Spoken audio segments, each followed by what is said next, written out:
Polećela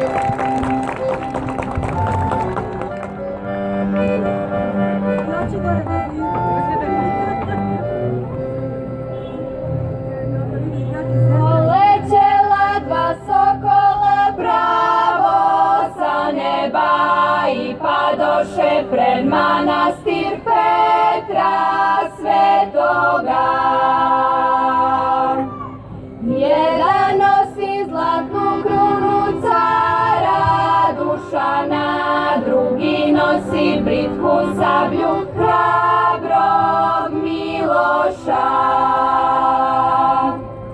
I čekao crnogorske zemlje gospodar, sokoli mu predadoše taj sa neba dar.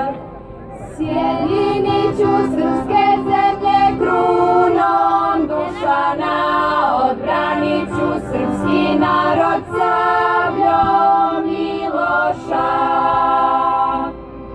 Kralj Nikola kad je ove reči izreko, zastutnjaše sve planine, ču se daleko.